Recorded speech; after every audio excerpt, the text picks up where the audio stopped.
This is a demonstration video for Retro Tycoon, which is coming out early 2017 for PC and Mac. This is a game where you run and manage your own retro video game store franchise. So let's jump right into it. We've got a store right here that's been working on for a while, just something pre-built to show you how this works, but your store won't have much money and you won't have any games at all. And there's two phases to running your game store. The first is the build phase, which is what we're in right now, and you do this in the middle of the night. As you can see outside, it's nighttime. And we can move our cases and our shelves around. We can also move games around. If we want to pull Mortal Kombat off of this shelf and put it on this shelf, we can do that very quickly. We can also go into our games, which is this is basically your storage. Now we do only have a handful of consoles right now and a few hundred games. So let's just put a Super Nintendo game on the shelf. Let's put Chrono Trigger on the shelf, or Chrono Trigger, depending on how you pronounce it. And let's look at the price. 120. I bet I can get 150 bucks for this. Let's type in 150, and now that price is set to 150. You can go through and look at all your prices and make sure everything's okay. And one thing you're going to notice is we have retail value. And by the way, this Deadly Towers is ridiculous. We're going to sell this for $3 and hope that we can sell it.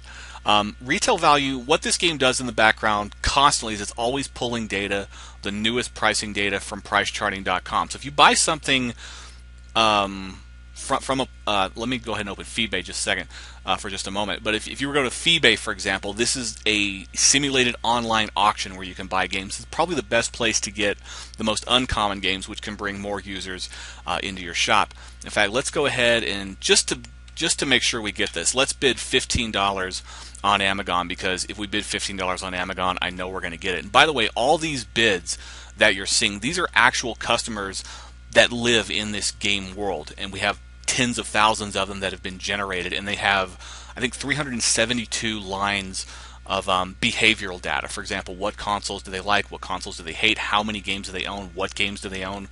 Are they collecting for a specific platform, a specific variant? All sorts of different things, and these people will come into your shop, or they may not come into your shop. So anyways, this is FeeBay, as I said, a parody of eBay. I think I said that. If not, well, now I'm telling you.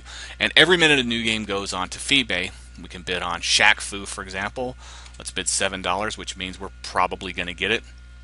And some of these games, if you don't win some of these games, some of the people that buy these games may actually end up selling them in your shop at one point.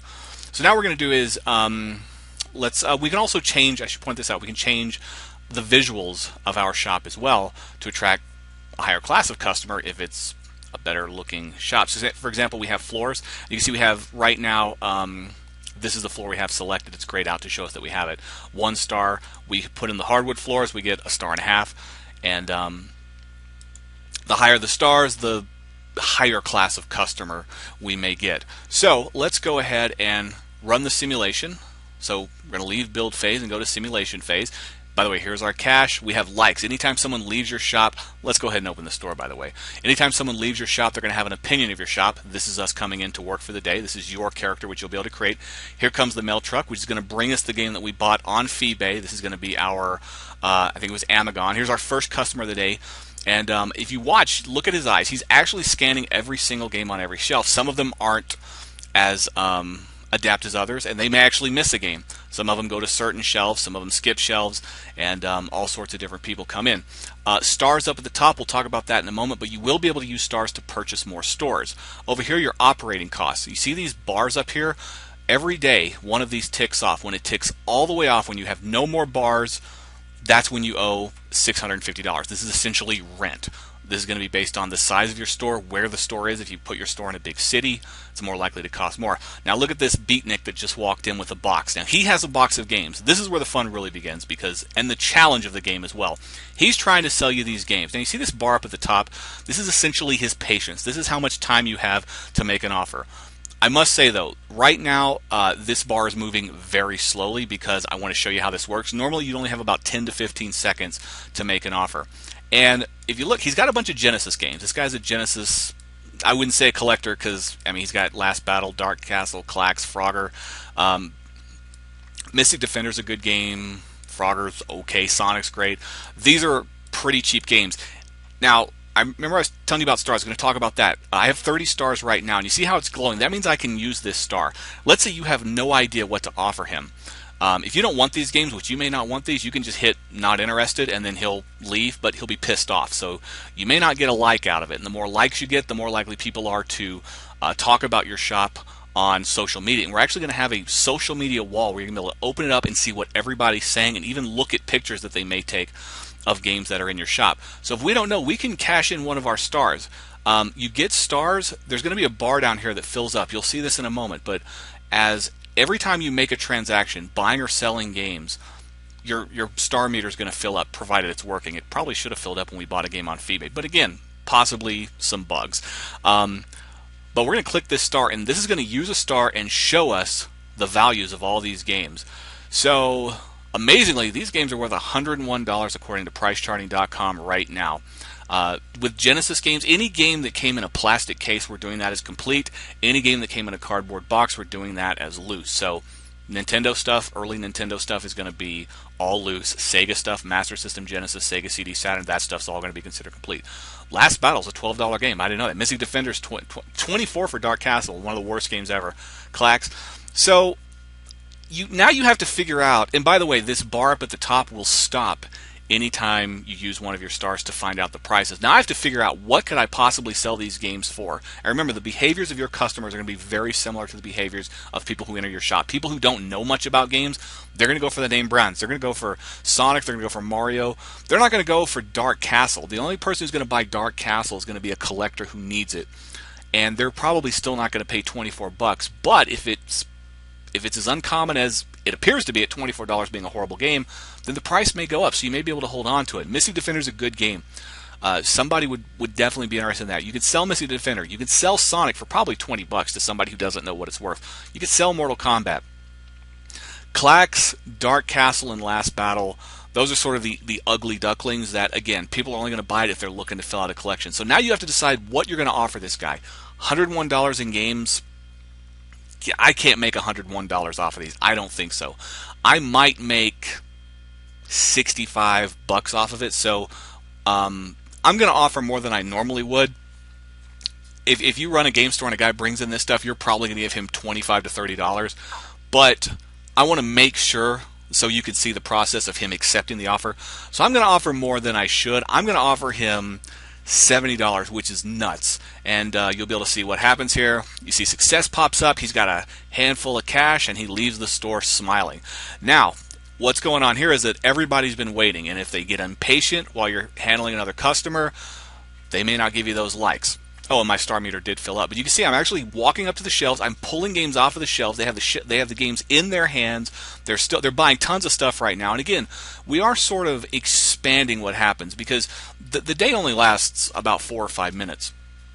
So in a normal game, working in a game store, if you've ever worked in a game store, you know that it's 10, 12 hours a day, however long it is. So we're compacting that. So people are going to buy more games. More people are going to come in quickly. Because we're not going to sit there and make it a simulation where it takes forever to get anything done.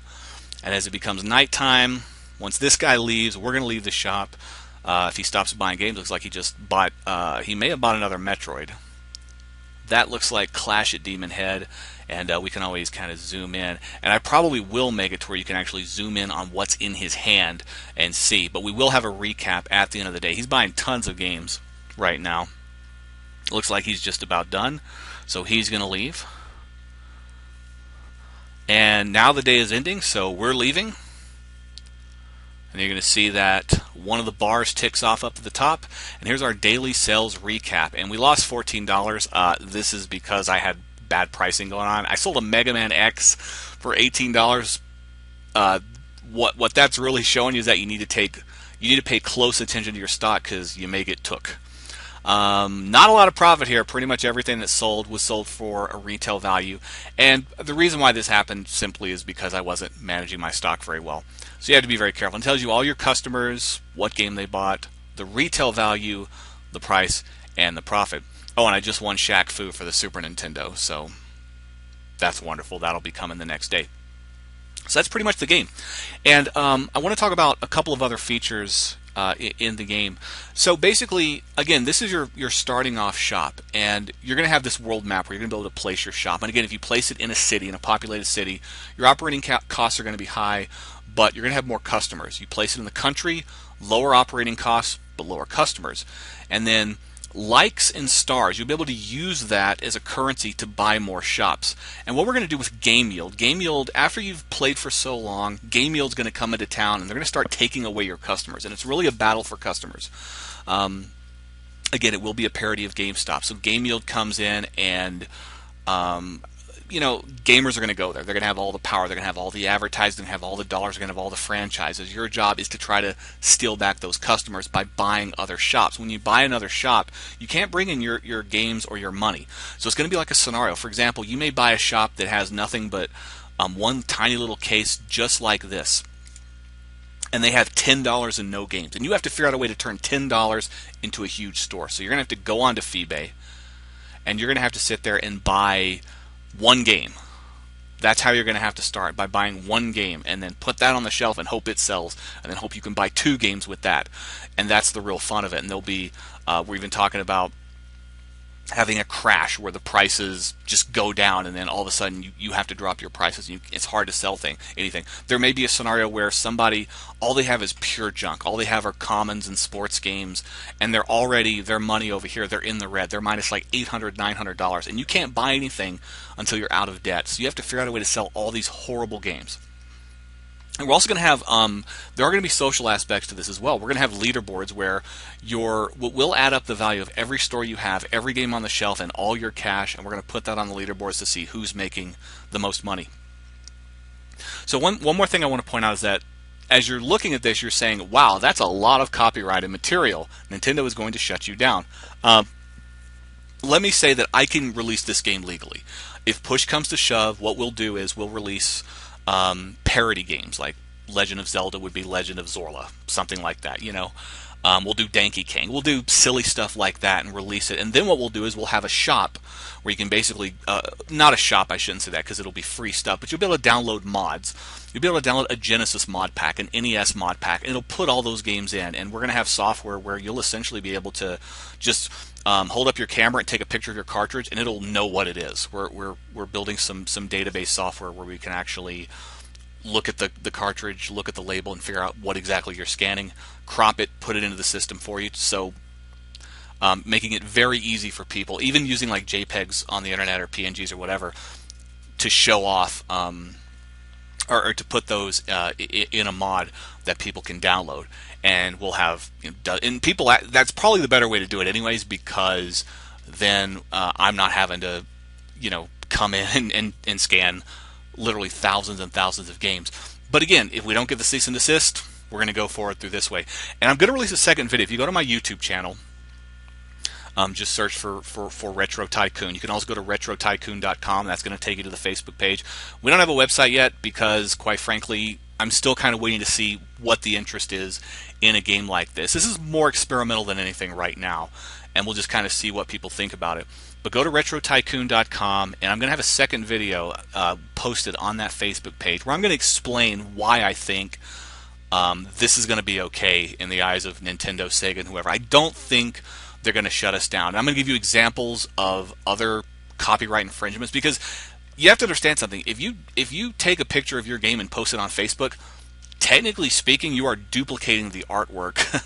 And that is a copyright infringement. So what it comes down to is what's allowed and what's not allowed. Hopefully, with Retro Tycoon, it will be allowed. But even if it's not, there's always a loophole. We'll do the fantasy games and then allow mod tools, because mod tools is going to be nothing more than someone having a bunch of pictures and a data file which you can import into your game. And I've never heard of anyone essentially saying you can't take pictures of your games and then give them to someone for free. I've never heard of that. By that account, it would be illegal to post something on eBay. And eBay even makes a profit on those pictures if you think about it, because they make a profit. They're more likely to make money off of something that has a picture than something that doesn't. But again, I'll talk about that in my second video. So thanks for watching, and check out retrotycoon.com. Check out our videos, and leave some comments and let me know what you think.